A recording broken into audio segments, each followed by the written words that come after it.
Hello, it's Bill, the knee pain guru. Welcome to my channel. Today we are going to talk about how to relieve iliotibial band syndrome. We're going to go over 3 different approaches to doing that, and I'm going to leave some video links at the end that you can go check out for the different types of approaches. We'll be answering questions after we're done, so if you have a question regarding knee pain, iliotibial band stuff you're dealing with, leave it over in the comments section. We'll address that at the end. And make sure, give the video a thumbs up, like and subscribe to my channel, and turn on notifications as I do these videos on a regular basis. Your comments, your questions, your topics that you present, I use on future videos. So thank you very much for leaving those questions there. First and foremost, we want, in addressing iliotibial band syndrome or ITB syndrome, understanding what it is helpful. Not necessary, however helpful. The iliotibial band is a tendon that runs from your knee all the way up to your hip. And most of the time, it's most tender on the outside of your leg. Like if you had a stripe going down the side of your leg, that's where it's going to be the most painful. And there's some common approaches that can cause a lot of pain. When the IT band is very tight, it's extremely painful. It's painful to touch, it's painful to rub against, so it is very difficult to deal with. And many times it causes knee pain. As the iliotibial band inserts into the knee between the bone in the upper leg and the bones in the lower leg. So sometimes knee pain is causing iliotibial band issues, or tight iliotibial band can cause knee pain. So it's like, what came first, the chicken or the egg? We don't necessarily have to know why. However, if we understand what's going on, a lot of times that's helpful in determining which approach is going to be best for you to relieving the pain in there. So the first approach we're going to go over is quite common. It's a foam roller approach. And that is, quick YouTube search will provide a laundry list of different ways of foam rolling, the side of the leg in a way that actually causes lots of pain. But the concept behind it is you're trying to loosen or release the tension in the IT band. The mentality behind it, and many times what happens is when you cause enough pain in a certain part of the body, in this case the iliotibial band, that reflexes start firing. And the reflexes will fire as far as pain goes until they fatigue. Just like when the doctor taps your knee with a hammer and your knee jumps, the first couple times the doctor would tap your knee with a hammer, it's gonna jump. And after like the 3rd or the 4th time, it's kind of like, okay, doc, that's enough. Because the reflex that's causing the pain in the IT band gets fatigued, and it can no longer hold the tension anymore. And it lets go of tension. Consequently, it's very painful for hours, sometimes even days afterwards, after you do the foam rolling. So that's number 1 option, the foam roller. There are different techniques as far as foam rolling that may be a little bit less painful. There's breathing techniques that you can use in conjunction with the foam roller that will allow you to ease into that center of pain and dissipate that tension to loosen up the IT band. So that's the first approach. And once again, I'll leave a link at the end of the video for a video. I will leave a link at the end of this video for another video that shows that foam rolling technique. The second one is stretching. And it's essentially stretching the side of your body. So it's going up like from your ankle all the way up to your armpit And what ends up happening is you use a chair or a couch or something like that, and you're stretching that. Once again, I will have a video at the end of it demonstrating these approaches so you can go ahead and try those at home. That takes a lot of balance. It's a different way of stretching, and it can be a little awkward, and especially if you're not so steady or you don't stretch that way very often, it can be a little bit challenging. You're going to have to ease into it. Not necessarily an easy one to do in the sense of stretching, period. We normally think of stretching our hamstrings, our quads, our calves, very linear, and this is more of a dynamic type of stretch that will stretch the IT band on the outside of the leg. That, of course, incorporating with breathing is going to be very helpful in terms of releasing the tension in the iliotibial band on the outside of the leg. So that was the second one.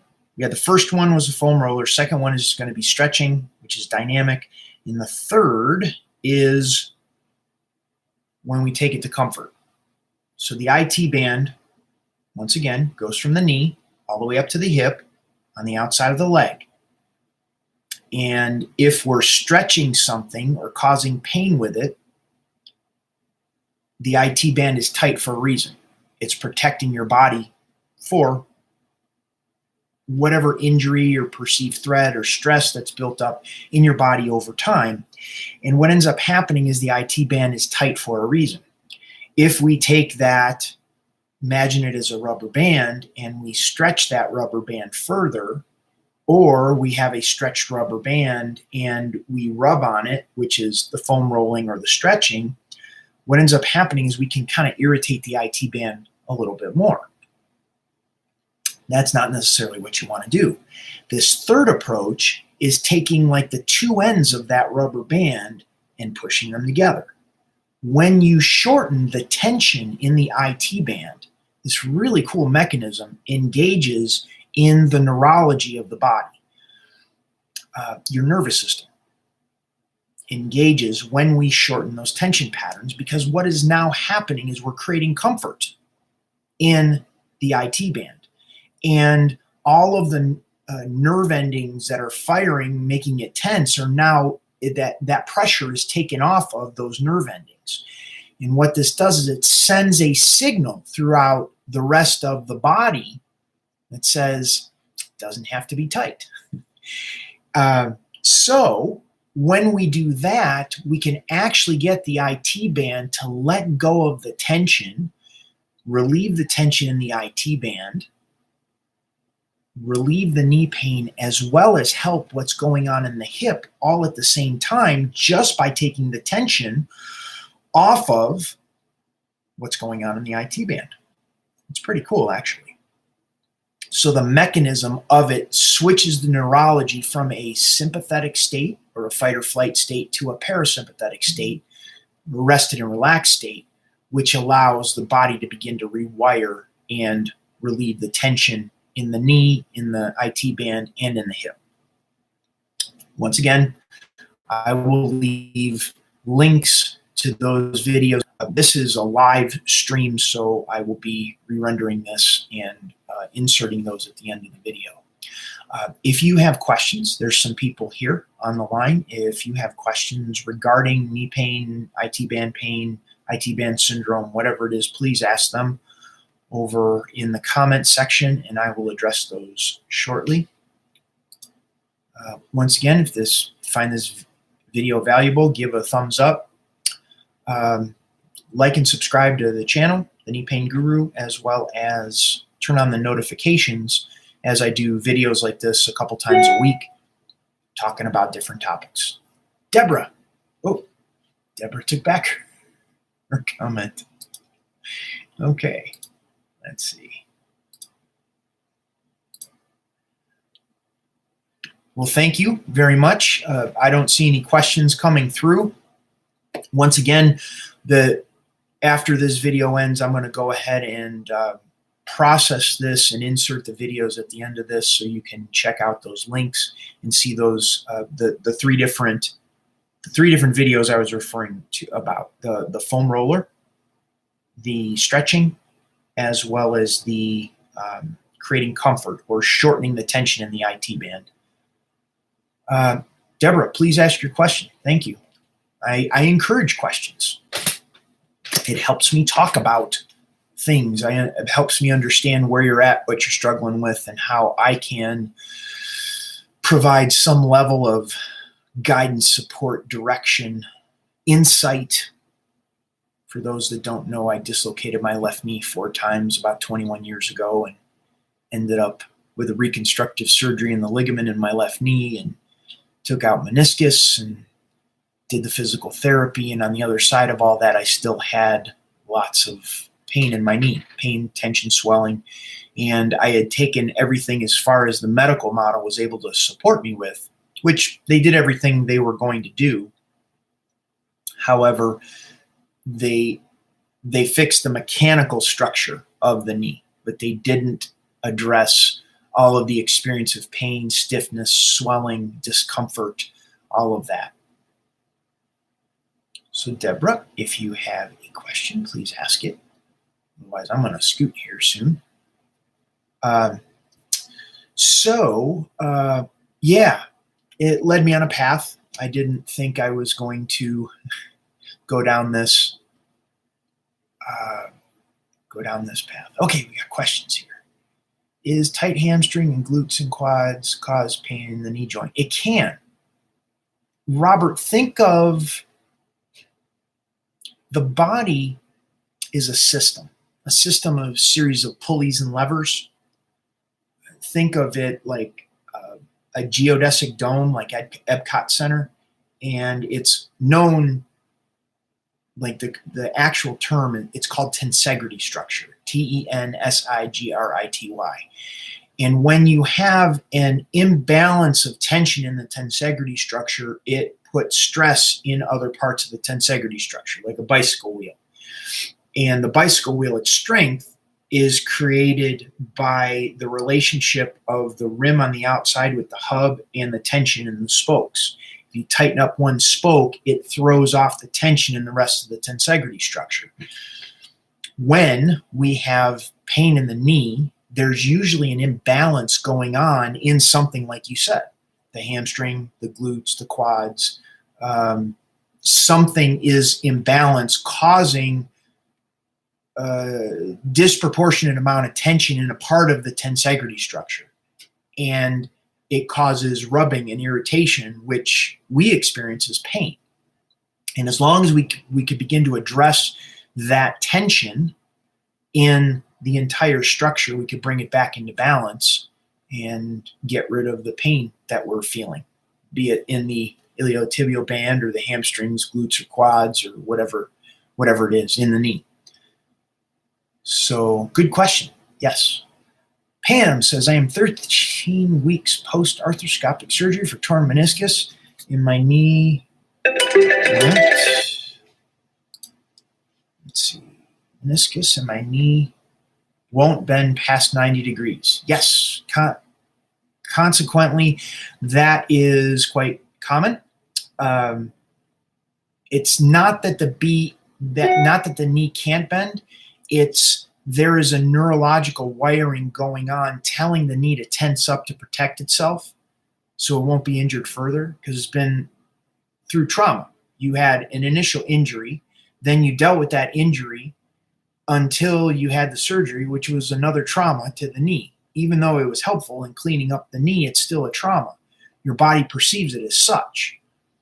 So essentially, Pam, what's going on in your knee is it's like driving around with your foot on the gas and your foot on the brake at the same time.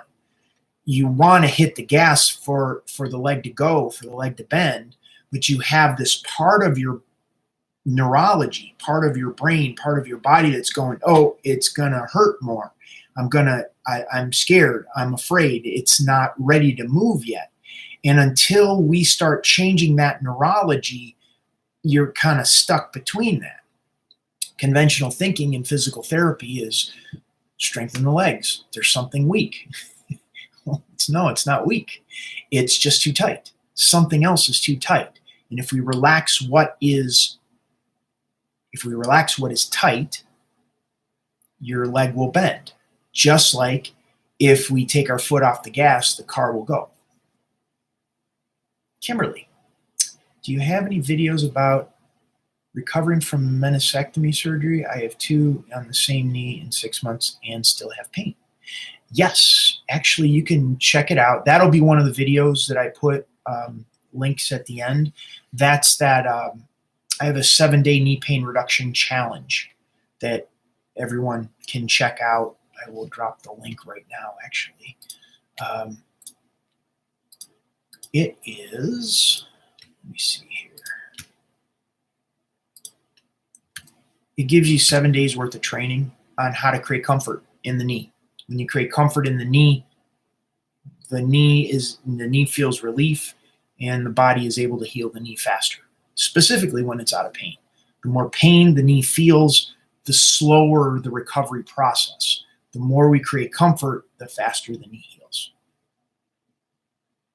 Okay, Deborah, in March, I had a total knee replacement. After the initial surgery pain, I have pain in my tibia fibula joint when moving. I went to PT and they said I have a weak IT band. Had PT, but still have pain.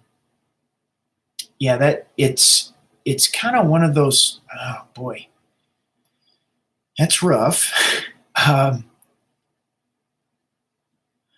Here's the interesting piece. Does the IT band hurt? Because if the IT band hurts, I'm not quite understanding. Like if we think about this logically. The doctors are telling us things, the physical therapist is telling us things, and then we have this experience of what's going on in our body. And it has to line up. Like it has to make sense. So if you're going to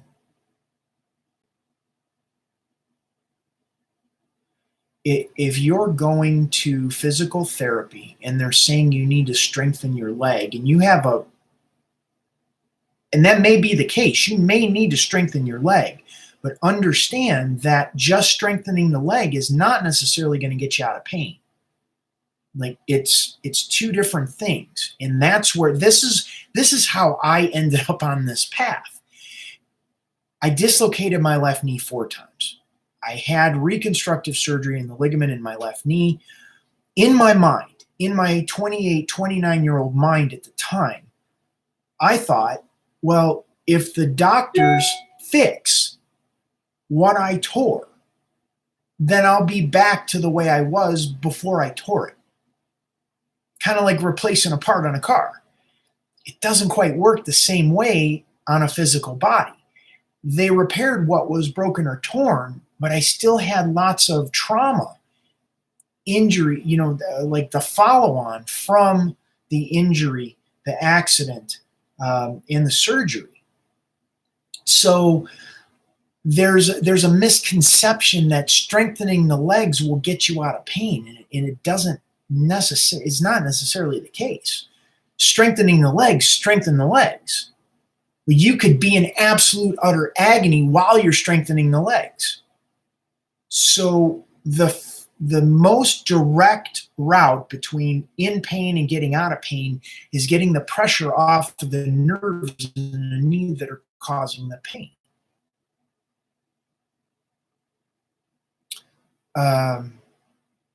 Deborah, does that make sense?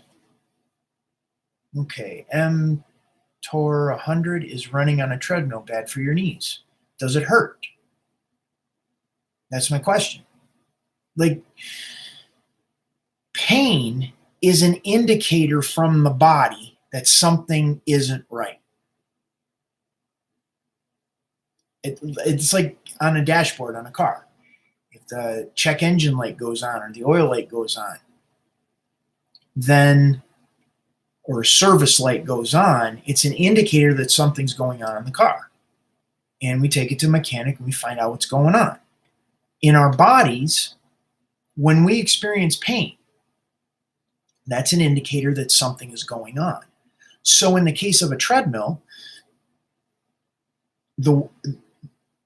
running on a treadmill, is it causing pain or is it not? And if it is causing pain, is it the way you're running? So really the treadmill? Is running bad? Do you run on a road or you just run on a treadmill?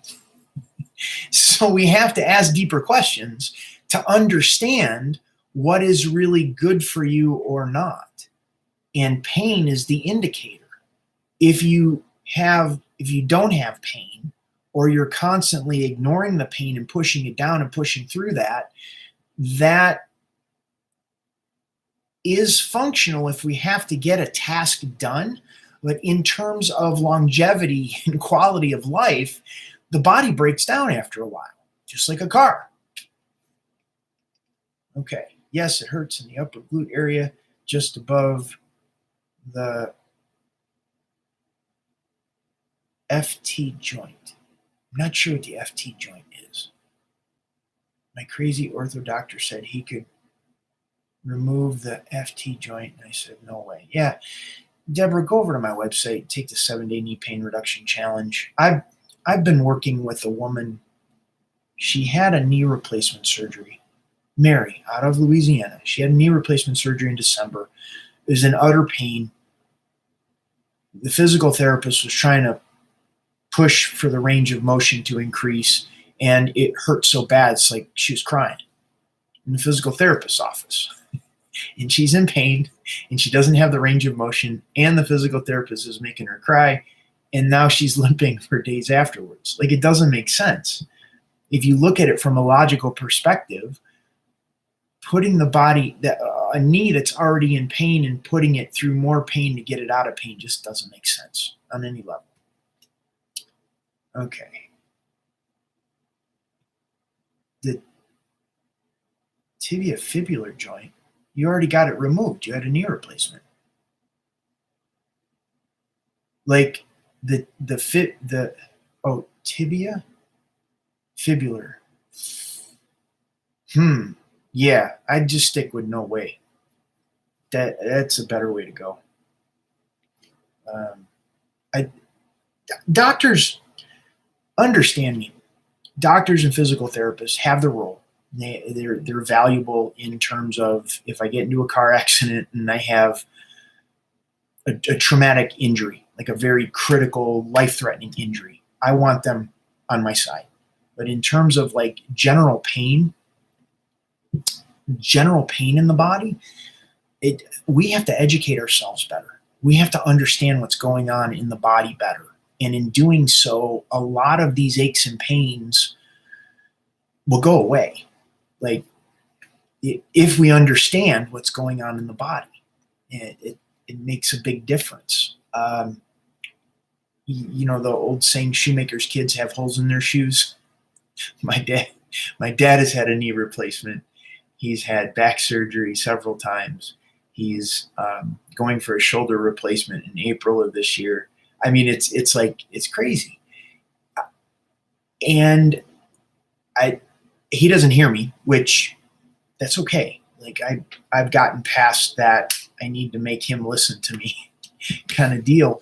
But the point of what I'm saying is that our body is a sum total of all the experiences we've had our entire life.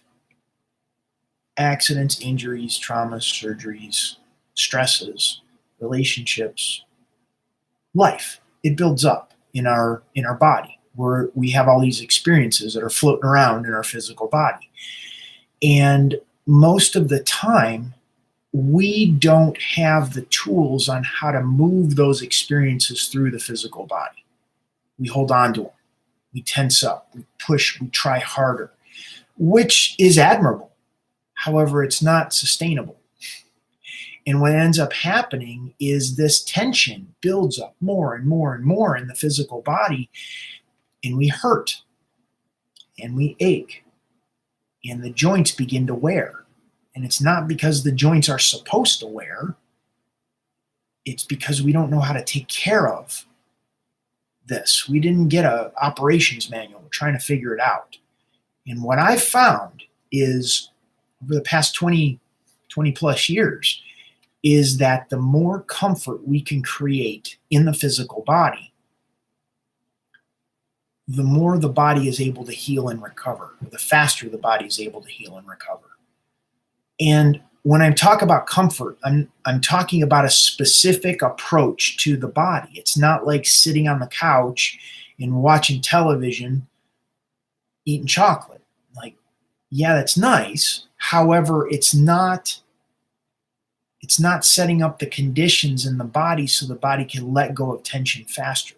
This is a specific way of working with the intrinsic movement of the joint that will facilitate the release of the tension in the neurology of the body. Okay, let's see. We've got a few people here. If you have any questions, please ask them. But obviously, I can keep going on and on. I've been doing this for a while. But it's really profound. It's if we tap into the innate ability, like this machine, this mechanism, our human body has this ability to heal itself. And we haven't even begun to tap into its capabilities. And if we're going in the direction of numbing it, or with drugs or shots, or doing unnecessary surgeries that causes more trauma in the physical body, what ends up happening is it adds up over time, and it makes it very difficult for us to heal, because we're not only trying to heal what we were originally trying to heal from, we're also healing from this additional trauma that we've added to the equation. Just makes more work for the physical body. Okay, great. I'm going to wrap up this video now. Please give the video a thumbs up, like and subscribe to my channel, The Knee Pain Guru. Turn on notifications for future videos. Any comments that you put in there, questions, remarks, I can use on future videos as far as topics to talk about for whatever you're struggling with. Knee pain, stretching, whatever sort of tension you have going on in the knee or in the body, I'm certainly able to help with that. Head over to my website, take the 7-day knee pain reduction challenge, and try that out. I'll educate you for 7 days on my approach in creating comfort in the physical body, and see how that feels. Okay, Bill Paravano, the Knee Pain Guru, thanking you so much for being here. Have a wonderful day, wonderful rest of the week, and I will see you in the next video.